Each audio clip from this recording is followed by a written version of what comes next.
Forgive me, Father, for I have sinned. This time I fear my transgression to be most dire. I have committed the sin of pride, of arrogance. More specifically, arrogant travel, if there is such a thing. I have seen the error of my ways, and for this sin I must repent.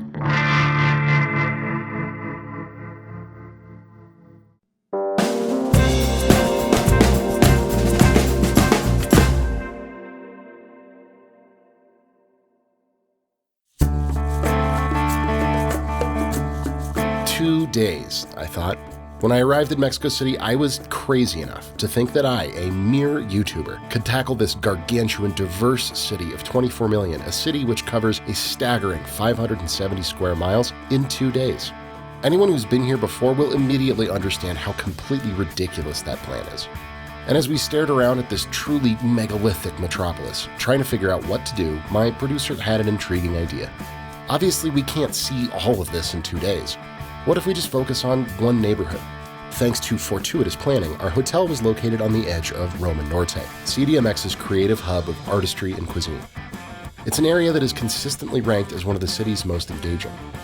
And as we ventured out, I quickly realized that there was so much to absorb in this relatively small corner of Mexico City, I didn't want to leave. I wanted to see everything we could. And so this episode is going to be a bit different. Instead of taking a swing at the city as a whole, we're going to focus in, way in. Because I quickly learned that Roma Norte kicks ass. It's a beautiful, colorful, jam-packed neighborhood of art, innovation, and idealism, proudly beating its own drum amongst so many others. As travel so often does, Roma Norte widened my perspective of what a community could be. I have for you in this episode 3 distinct examples of this. 3 places we saw that, to me, exemplify the incredibly unique culture that has come to call this neighborhood its home.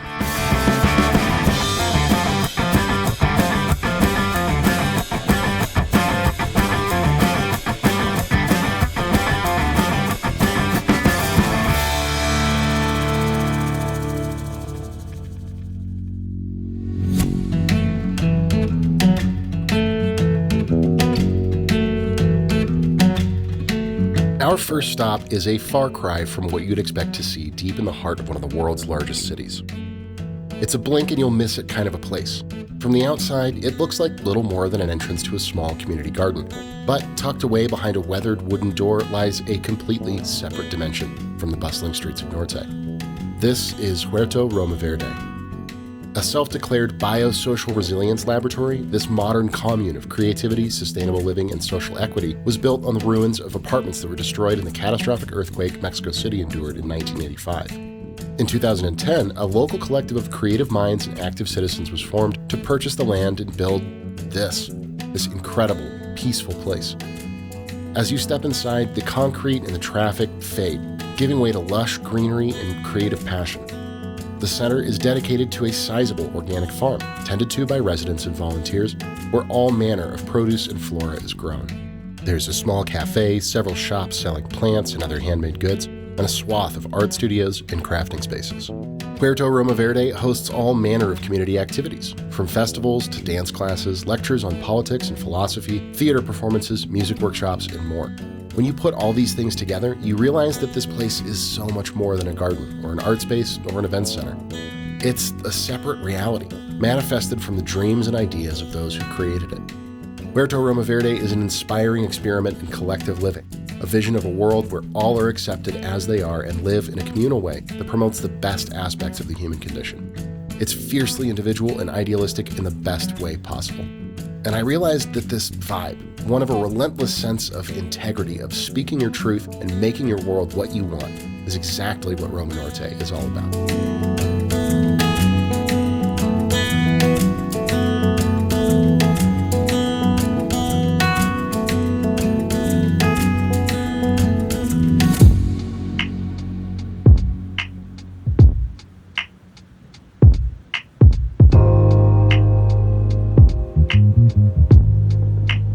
This neighborhood is renowned for many things, but chief among them is food.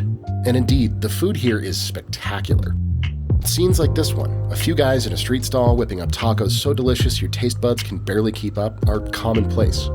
If you come to Roma Norte, one thing you won't take home is an empty stomach. But, and this is not a knock, trust me, this is true of pretty much anywhere in Mexico. So what sets Norte apart? I'll tell you, it's places like this. Distro Bistrot. Much like our previous example, this is a place you could easily walk by without a second thought. However, if you fall down into its compact and industrial depths, you'll once again find yourself passing into an alternate plane of existence. This is what one might call post-fine dining. You order and they cook. While there are a few proper tables in the back, the place to be is the 6-seat chef's counter. This is Carlos, chef and co-owner of Distro.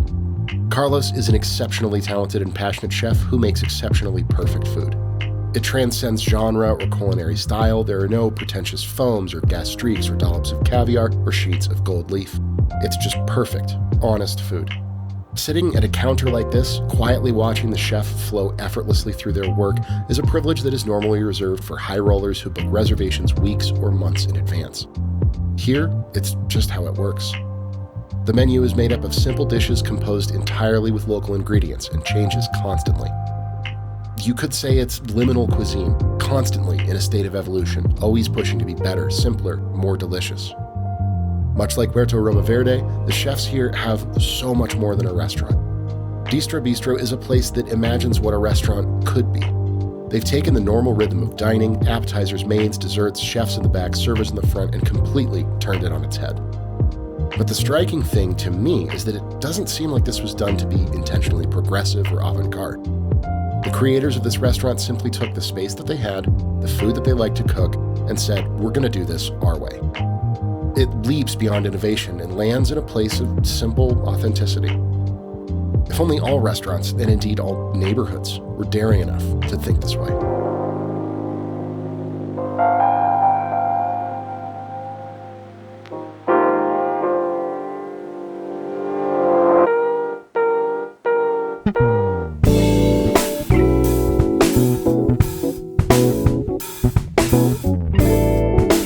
Our third perspective of Roma Norte is, honestly, simply wandering the streets themselves. Now, that may seem like cyclical logic, but just indulge me here for a second. The thing that tied all these threads together for me was just simply walking around and looking at the visual fabric of this place. Every building on every corner is adorned with street art of all shapes and colors. Now, this isn't exactly unique in and of itself. I've seen alleyways treated as galleries from Laos to the Lower East Side. But the art here just hits different. It's so pervasive, so vibrant, so democratized. Many cities these days quietly curate their street art scene, creating a clique of who's who artists who are permitted or even commissioned to create their pieces only in specifically sanctioned areas. But in Norte, there seems to be no barrier to entry, and that's a wonderful thing. Every building is a canvas, and every canvas an assertion of its creator's point of view. It feels like the entire neighborhood came to an unspoken agreement that it should be a place of creative expression first and foremost, with no room for exclusivity or artistic control. Some pieces may not seem to involve much skill, some may teeter on the edge of vulgarity. Some are spectacular feats of intricacy and technique, but all are, in the eyes of Roma Norte, created equal. No matter the context, each and every one is a work of individuality and personal perspective. It gives every building a unique look and feel that sets the tone for whatever brilliance may lie waiting inside. Ultimately, it's a huge part of what makes this neighborhood what it is.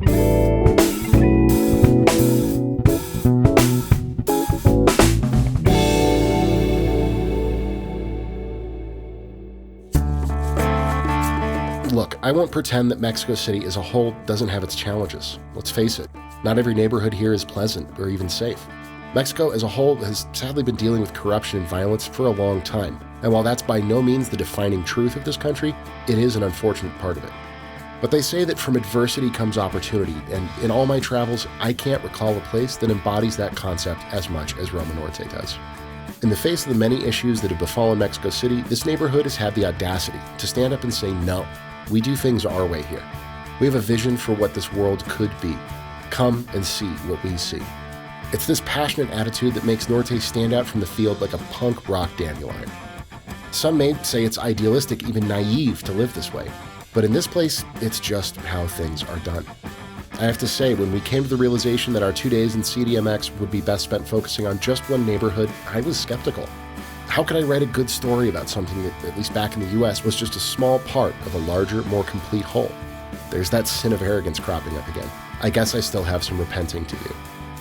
But in the meantime, I'll know that regardless of what anyone thinks about it, Roma Norte will be here, ruthlessly individual and relentlessly authentic. And I, for one, wouldn't want it any other way.